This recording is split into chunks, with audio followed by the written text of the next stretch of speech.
High in the Balium Valley of Western New Guinea live the Dani people. They are an indigenous group known for their unique and often startling customs. The Dani are horticulturalists, cultivating sweet potatoes in the fertile mountain valleys. Their lives are deeply intertwined with their environment and their traditions. The Dani have a rich culture, full of intricate rituals and beliefs. These traditions have been passed down through generations, shaping their worldview and social structure. One of the most striking of these customs is the practice of finger amputation during funeral ceremonies. This ritual, performed by women, is a testament to the depth of their grief and the strength of their familial bonds. Imagine a place where towering mountains pierce the sky, their slopes cloaked in emerald green forests. This is the Balium Valley, home to the Dani people for centuries. The valley, nestled amidst the rugged peaks of the Jayawijaya Mountains, is a world unto itself. Rivers snake through the valley floor, their waters reflecting the ever-changing hues of the sky. The Dani have adapted to this challenging yet beautiful environment. They are skilled farmers, carefully tending to their sweet potato crops. Life in the Balium Valley is a delicate balance between man and nature. The Dani's customs and rituals reflect this deep connection to their surroundings. The Dani have rituals to navigate life and death, deeply embedded in their daily lives. Death is a transition, a natural part of existence, moving from the physical to the spiritual realm.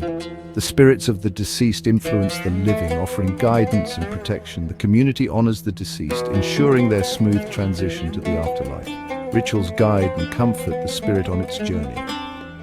Finger amputation is a profound expression of grief and love. It symbolizes the depth of sorrow and connection to the deceased.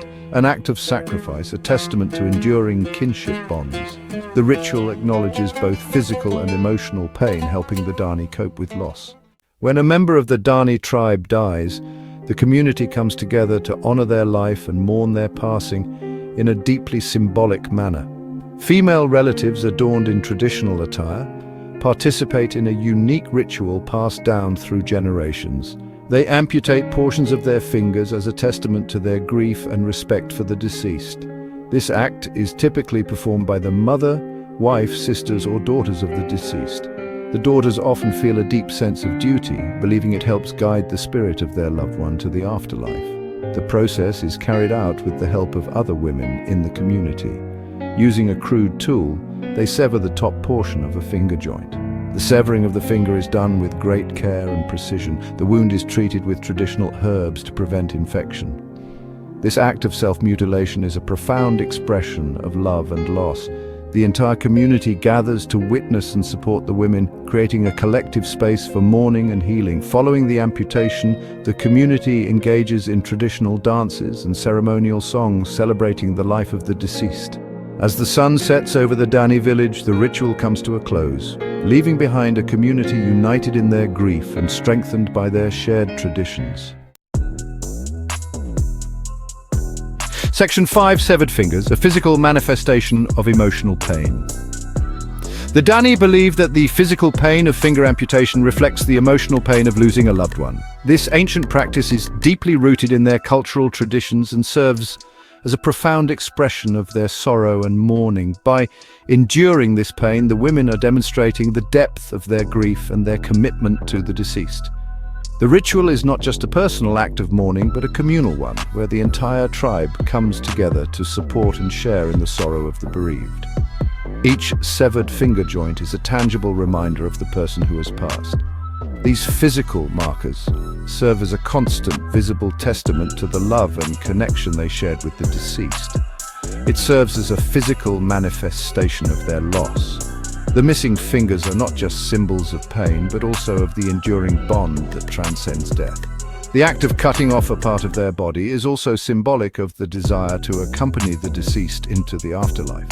This gesture signifies their willingness to sacrifice a part of themselves to honor the memory of their loved ones. It is a way of saying we are willing to give a part of ourselves to be with you. This profound act of devotion highlights the depth of their emotional connection and the lengths they are willing to go to demonstrate their love and loyalty. The ritual underscores the strong familial bonds that are central to Dani culture. It is a powerful reminder of the importance of community and the collective support that helps individuals navigate their grief. The Dani's unique way of mourning is a testament to their resilience and the strength of their cultural heritage. Section 6. The significance of the little finger. Interestingly, the Dani do not amputate entire fingers. They typically sever the top joint of their little finger. This is because the little finger is seen as the weakest and least important finger. By sacrificing a small part of themselves, they are acknowledging the magnitude of their loss without completely incapacitating themselves. The choice of the little finger also reflects the Dani's belief in balance and reciprocity. They believe that every action has a consequence and that sacrifices must be made to maintain harmony in the world. Section 7. Beyond physical pain. The deeper meaning of the ritual. The practice of finger amputation is not just about inflicting pain.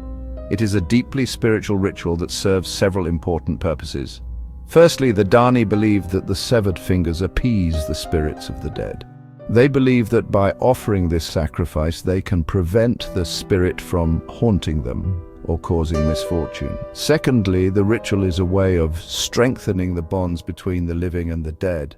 It is a way of honoring their ancestors and ensuring that their spirits are remembered and respected. Lastly, the shared experience of pain and loss brings the community together. It reinforces their social structure and strengthens their sense of belonging. Section 8. Modern influence and the decline of the custom. The arrival of missionaries and the Indonesian government in the latter half of the 20th century brought significant changes to the Dani way of life. Christianity, with its emphasis on the sanctity of the body, discouraged practices like finger amputation. The Indonesian government, seeking to modernize the region, also viewed the custom as barbaric and sought to abolish it. As a result of these influences, the practice of finger amputation has declined significantly in recent decades. Many Dani, especially the younger generations, no longer practice this ritual. However, in some remote areas of the Balium Valley, where traditional beliefs remain strong, the custom persists. Section 9. The echoes of tradition. While the practice of finger amputation may seem shocking and even horrifying to outsiders, it is important to remember that it is rooted in a complex web of cultural beliefs and traditions. For the Dani, it is not an act of barbarity, but an expression of love, loss, and respect for their ancestors. As the Dani continue to navigate the challenges of modernization, it remains to be seen how their ancient traditions will evolve. The echoes of these traditions, however, are likely to resonate within their culture for generations to come, a testament to the enduring power of belief and the human capacity for both love and loss.